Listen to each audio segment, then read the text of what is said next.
నమస్తే, నేను Kumari. Welcome to our channel royal garden.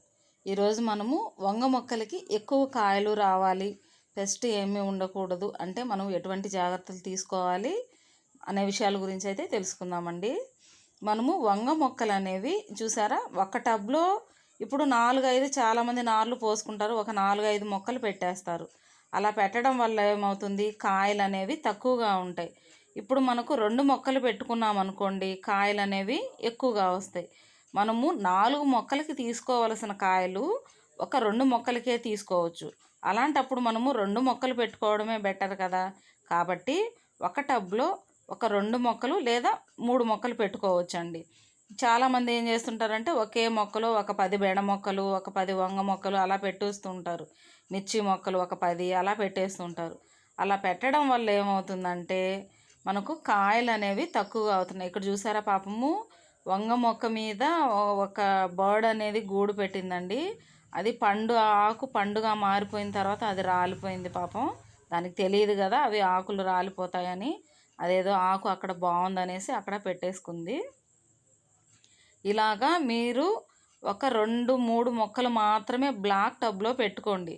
అలా పెట్టుకోవడం వల్ల ఎక్కువ క్రాప్ అనేది తీసుకోవచ్చు. ఇవి నేను లాస్ట్ ఇయర్ పెట్టిన వంగ మొక్కలు.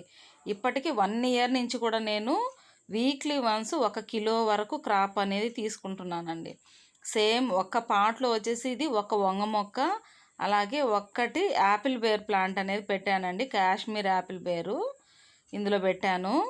చూసారా ఎన్ని గుత్తులుగా ఉన్నాయో. 1 ఇయర్ నుంచి కూడా వీక్లీ వన్స్ 1 కిలో వరకు నేను హార్వెస్ట్ అనేది చేసుకుంటూ ఉన్నాను. మీరు మొక్కలు పెట్టేటప్పుడు వంగ మొక్కలు బ్లాక్ టబ్లో అయితే ఒక 3 పెట్టుకోండి. అలాగే మిర్చి మొక్కలు కూడా ఒక 2 or 3 పెట్టుకోండి. బెండ మొక్కలు అయితే ఒక 4 పెట్టుకోండి. ఇలా పెట్టుకోవడం వల్ల ఏమవుతుందంటే మనకు మొక్కలను చూసారా, కాండం కూడా ఎంత లావుగా ఉందో. ఒకే మొక్క ఉందండి ఇందులో. ఈ బ్లాక్ టబ్లో ఒక మొక్క వంగ మొక్క ఉంది, తర్వాత వచ్చేసి యాపిల్ బేర్ మొక్క అనేది ఒక్కటి ఉందన్నమాట. ఇది బర్డ్ నెస్ట్ పడిపోయిందండి పాపము. చెప్పాను కదా, ఇంతకుముందు చూపించాను, పడిపోయింది. ఇక్కడ ఇది ఇంకొక వంగ మొక్క అండి. ఇందులో వచ్చేసి ఒక 2 పెట్టాను నేను ఒక టబ్లో. ఇలాగ మీరు మొక్కల్ని ఏ టబ్లో ఎన్ని పెట్టాలి, అంటే బకెట్ అయితే ఎన్ని పెట్టాలి, ఇలాంటివి చెక్ చేసుకుంటూ ఉండండి. తెలుసుకోండి, బాగా తెలుసుకుంటే మనకు మీరే గార్డెన్లో చాలా సక్సెస్ అనేది సాధిస్తారండి. ఇది కష్టమేం కాదు. చాలామంది అనుకుంటారు. అసలు చూడండి, పెస్ట్ అయితే ఎక్కడైనా ఉందేమో చూడండి. మనము వంగ మొక్కలు వీటన్నిటికీ చెప్పాను కదా నేను, ఆకులు ముదిరిపోయినవి ఎప్పటికప్పుడు తీసేసేయండి, ఎక్కువ ఆకులు ఉంచుకోకండి. ఎక్కువ ఆకులు ఉండడం వల్ల కాయలకు రావాల్సిన బలమంతా కూడా ఈ ఆకులు అనేవి తీసేసుకుంటాయి. సేమ్ అండి, ఇది సెల్ఫ్ పాలినేటర్ కదా. వంకాయలు ఇవంతా కూడా సెల్ఫ్ పాలినేటర్స్. చూసారా, ఇక్కడ యాపిల్ బేర్ చిన్న మొక్క అండి. ఇది ఒక 2 months బ్యాకే తీసుకొచ్చాను. అప్పుడే ఫ్లవరింగ్ చూడండి, చిన్న మొక్కకి. కాశ్మీర్ యాపిల్ బేర్ అండి. ఇందులోనే పెట్టాను. వంగ మొక్క ఉన్న ప్లాంట్లు ఒక టబ్లోనే పెట్టాను. ఒక వంగ మొక్క ఉంది, ఇది వచ్చేసి యాపిల్ బేర్ ఒకటి ఉందండి. ఒక వంగ మొక్కకి కిలో వరకు అండి. 1 year నుంచి కూడా క్రాప్ తీసుకుంటూ ఉన్నాను నేను. మీరు ఈ విధంగా కొన్ని టిప్స్ పాటిస్తే ఖచ్చితంగా మీరు గార్డెన్ స్టార్ట్ చేసేటప్పుడు కొత్త వాళ్ళకి తెలియదు కదా, వాళ్ళు ఏముంది నారు పోసేస్తారు, అలాగే వదిలేస్తూ ఉంటారు.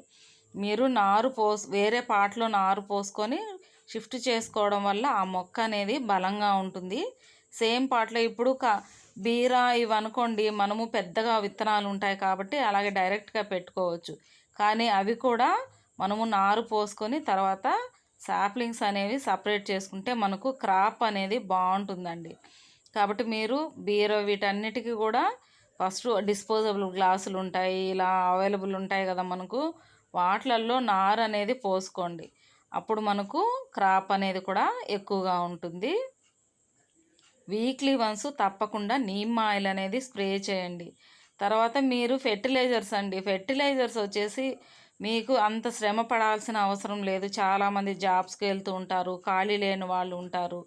వాళ్ళు కిచెన్ వేస్ట్ లిక్విడ్ని 3 days నానబెట్టి ఇవ్వడము, వాటికి అలా ఇవ్వడం వల్ల ఏమవుతుందంటే అవి హీట్ ఎక్కువగా జనరేట్ అయ్యి మొక్కలు చనిపోవడము ఇలా జరుగుతూ ఉంటుంది.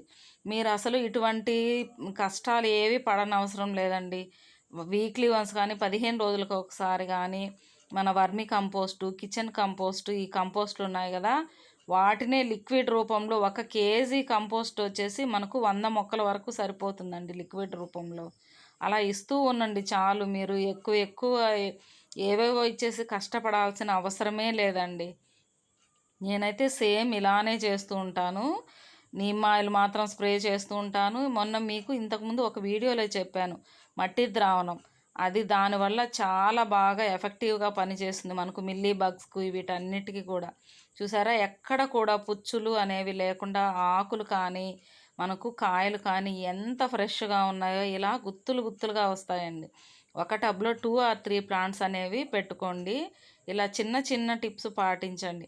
నేను మీకు ఇంకొక వీడియో చేస్తానండి. కొన్ని టిప్స్ పాటిస్తే మీరు గార్డెన్లో ఎక్స్పర్ట్ అయిపోవచ్చు.